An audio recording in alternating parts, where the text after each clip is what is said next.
Hello, this is Dr. Grande. Today's question is, can I analyze the case of Jesse Madison Holton?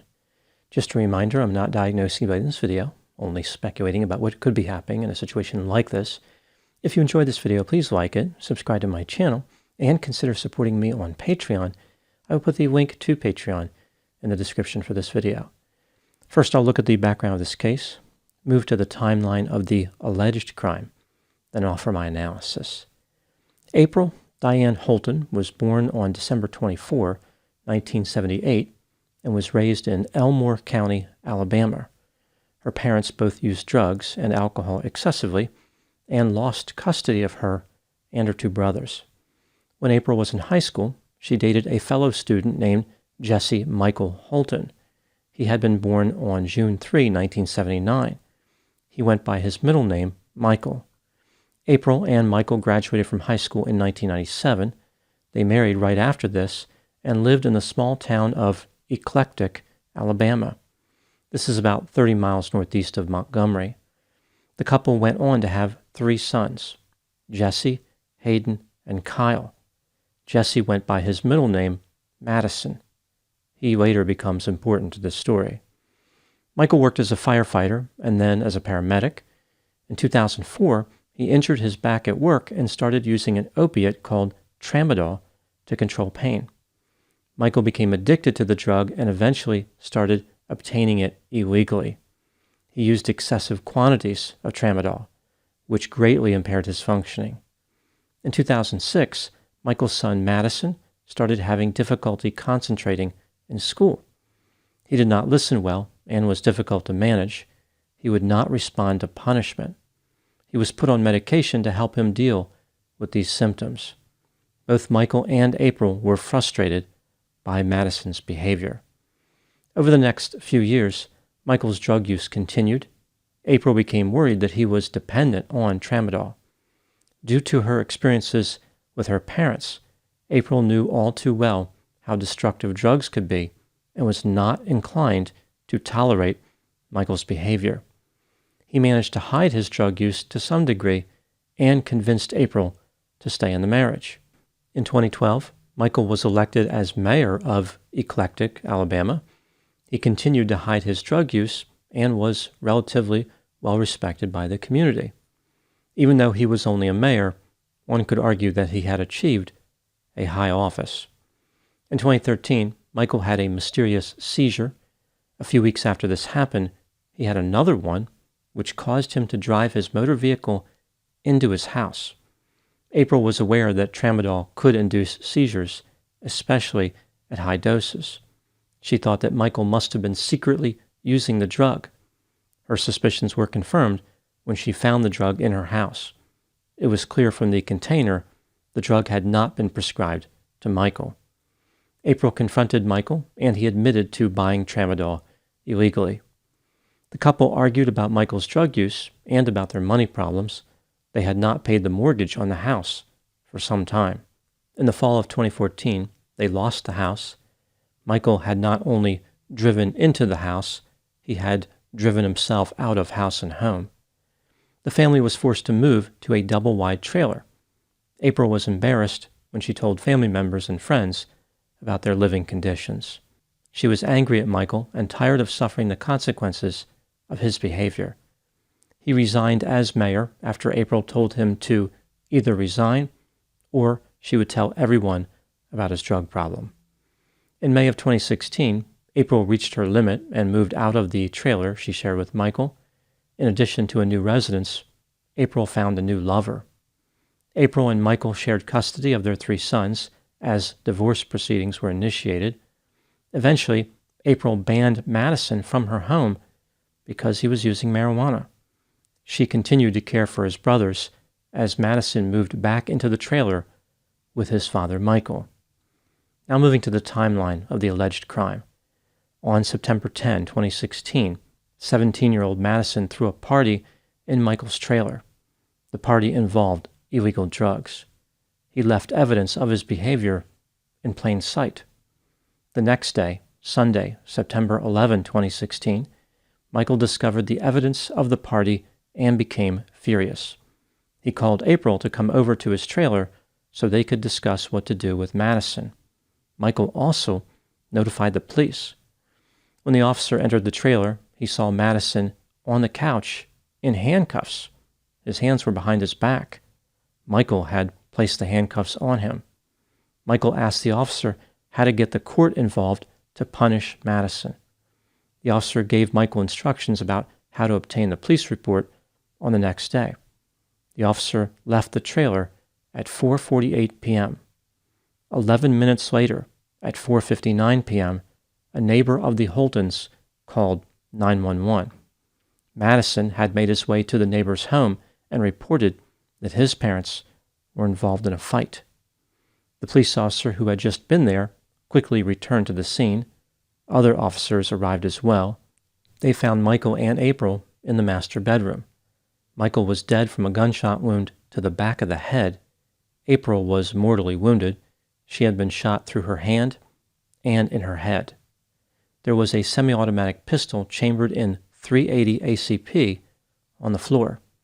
April was transported to a hospital where she was pronounced dead the next day, September 12. The police interviewed Madison. Here is the story that he supplied. After the officer left the trailer, Michael signaled for April to come into the bedroom. He shut the door as Madison was still in the living room in handcuffs. Madison heard his mother scream for help. He kicked open the door and saw his father had his arm wrapped around his mother. Madison ran to a neighbor's home to get help. At no time did Madison hear any gunshots. His father must have shot his mother before bringing an end to his own life.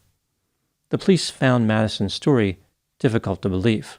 They thought that he was the killer.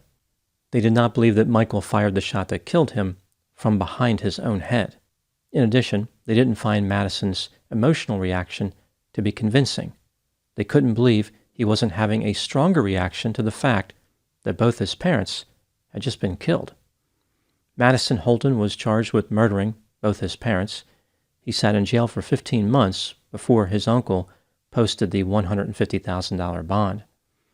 On October 22, 2018, jury selection for Madison's trial was set to begin, but the trial would not move forward. Prosecutors dismissed the charges. They said that the medical examiner was unwilling to classify the case as a homicide beyond a reasonable degree of medical certainty.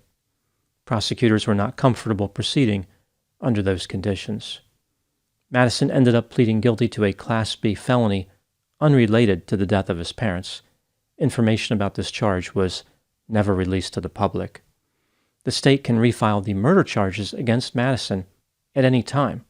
He lives with the sword of Damocles dangling above his head, never knowing when he might once again be facing life in prison. Now moving to my analysis. Madison Holton maintains his innocence. There are many people who believe him. For example, several members of April's family think that there is no way Madison was the killer. The state, of course, believes that Madison is guilty in reality. They have argued that there were only 3 possibilities in this case. Michael was responsible for both April's death and his own death. Michael killed April, and then Madison killed Michael, or Madison killed both of his parents. The state doesn't know exactly what happened, but they do believe that Madison is at least responsible for the death of his father, Michael. This brings me to the question, was Madison guilty of murder? Let's take a look at the evidence both for and against the idea that Madison was guilty, starting with the inculpatory factors. It's clear that either Michael or Madison must have been the shooter. Michael was shot in the back of the head. The bullet traveled upward into his head. The police argued that this position would have required Michael using his left hand and holding the gun upside down. Michael was right-handed. Madison had a long history of impulsivity, taking unnecessary risks, being difficult to manage, and using marijuana. He told police that he was easily agitated when he did not have access to marijuana and Adderall. Witnesses reported that Madison had anger problems. Michael was trying to get Madison arrested for drug use. Madison was facing imminent consequences for his behavior. Even though the state will not reveal the charge, Madison pleaded guilty to a Class B felony unrelated to the death of his parents. Whatever he did, it must have been pretty serious. Michael was wearing handcuffs when the police arrived, but there was a key to the handcuffs in plain sight on a piece of furniture in the living room. Madison could have stepped over the handcuffs, released them using the key, committed the murder, and put the handcuffs back on. If Madison was really trying to get help for his parents, why didn't he take the handcuff key with him before he exited the trailer? Madison told the police that he did not hear any of the gunshots. The police conducted an experiment to test his claim. They went to Michael's trailer and loaded the same pistol that was used in the shooting with the same ammunition. They fired the gun in the trailer. Even from the neighbor's home, 200 feet away, which is the farthest point that Madison would have reached, the gunshot was not only audible, it was so loud that no one would fail to notice it. Madison's behavior after the shooting was unusual. He did not seem to care that both his parents were dead. After the police finished interviewing Madison, he displayed his middle finger. At one point, Madison talked about how he was worried that he would miss homecoming. A few days after the interview, when Madison was in jail, he had an unusual conversation with an acquaintance. Madison was curious about how girls he had sex with would react to him being accused of murder. Moving to the exculpatory factors, the gun used to kill Michael belonged to him. At the time of Michael's death, he had tramadol, hydrocodone, and oxycodone in his system. He had a long history of illegal drug use and generally demonstrated terrible judgment in his life. Michael kept a diary containing entries which were consistent with him being depressed and potentially homicidal. For example, Michael wrote, quote, "April, I loved you more than you'll ever know. I just can't go on knowing you're with somebody else. I know you'll say I'm being selfish, but it was either me or the both of us," unquote. April had recently separated from Michael, and he was extremely upset by this. Consistent with his diary entry, Michael told an acquaintance about how he just couldn't stand the idea of April being with a new romantic partner. There was evidence that Michael and April had been involved in a physical altercation right before the shooting. Michael's DNA was found under April's fingernails, and Michael had scratches on his face and neck. These scratches appeared to be new. No physical evidence whatsoever tied Madison to the shooting. For example, there was no DNA or blood on him. No fingerprints were recovered from the pistol, and the only DNA on it was from April. Her DNA was on the trigger. Even though Michael's gunshot wound would be unusual if he was the shooter, he definitely could have fired the shot that killed him. Despite the handcuff key being on a piece of furniture in the living room, it would have been a lot of work for Madison to remove the handcuffs, shoot two people, then put them back on in a short amount of time. Madison never changed the story that he originally supplied to the police. When specifically looking at the theory that Madison killed Michael after Michael killed April, one could argue that self-defense could apply in this instance. Madison would have been understandably alarmed and concerned for his safety after seeing his father shoot his mother, mostly because of the murder part. When looking at all the evidence in this case, do I think that Madison was guilty of murder? In my opinion, he was not guilty beyond a reasonable doubt, but what about in reality? Like when looking at the balance of probability. What makes this case so mysterious is the nature of the gunshot wound that killed Michael. It really does seem like someone standing behind him shot him to death. There's only one person who could have done that. In my opinion, Madison probably was the shooter. Here's what I think happened. This is just a theory, my opinion. April hated illegal drugs. Everywhere she turned, they were negatively affecting her life. She saw what drugs did to her parents, to Michael, and to Madison. She was willing to set a boundary to keep her and her other two sons away from drugs. This meant that Michael and Madison were both on the outside of her life. Madison did not seem to care about this too much, but Michael desperately wanted April to come back. Michael was selfish, vindictive, impulsive, and jealous. When he became aware that Madison had thrown a party, Michael dragged April into the situation in order to show her that they needed to be together to control Madison. As Michael was staging this dramatic scene, Madison was handcuffed, but he was unrestrained emotionally. He did not want to get in trouble the next day. As Michael and April were arguing in the bedroom, Madison unlocked the handcuffs, retrieved his father's pistol, and shot both of his parents. Michael was distracted by his desperation, April was distracted by Michael, and Madison took advantage of the chaos to get rid of both of them. Now moving to my final thoughts. One thing is for certain in this case. The shooter was either Madison or Michael. Either way, April was a victim who did nothing wrong. Innocent people often pay the price for drugs. April spent her life trying to create distance from other people's bad choices, but she could not get far enough away to save herself.